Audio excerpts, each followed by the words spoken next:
Hello, good evening, नमस्कार। उम्मीद करती हूँ मेरे सभी छात्र स्वस्थ प्रसन्न होंगे।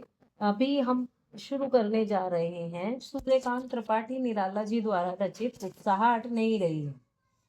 वीडियो के पार्ट 1 में हमने उत्साह के बारे में पढ़ा था। ये उसी का पार्ट 2 है, जिसमें आज हम अट नहीं रही है के बारे में पढ़ेंगे।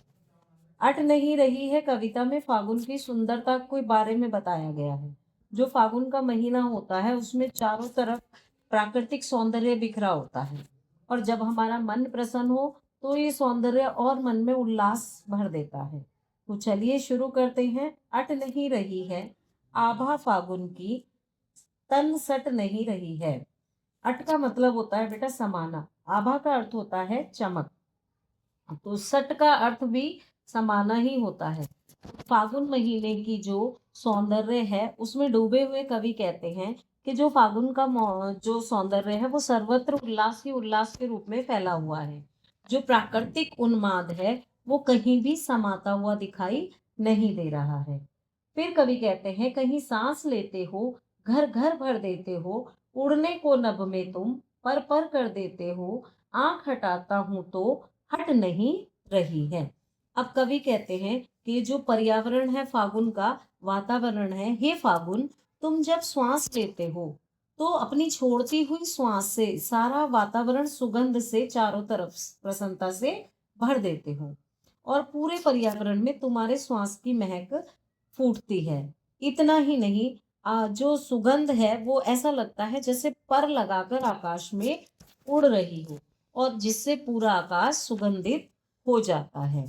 तो इसको कवि इसीलिए कहते हैं कि जब इस सौंदर्य को मैं देखता हूँ तो उसके सौंदर्य से इतना मैं ज्यादा अभिभूत हो जाता हूँ कि उस सौंदर्य दर्शन से अपनी दृष्टि हटाने में असमर्थ हो जाता हूँ।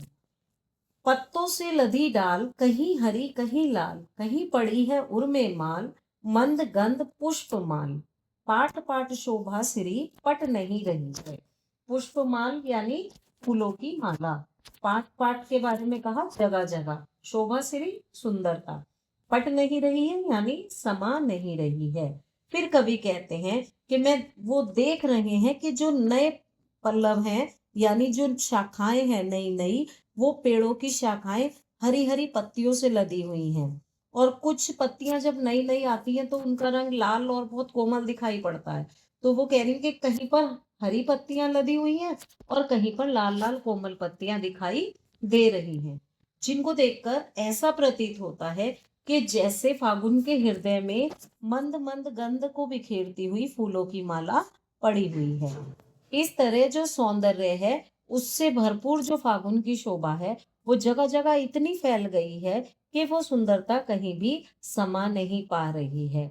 तो इसमें पूरे प्राकृतिक सौंदर्य का वर्णन सूर्यकांत त्रिपाठी निराला जी द्वारा किया गया, जिसमें वो फागुन महीने के बारे में, उसकी प्राकृतिक सुंदरता के बारे में वर्णन करते हैं। चलिए, पाठ अट नहीं रही है पूर्ण। चैनल को लाइक और सब्सक्राइब करते रहिए। धन्यवाद।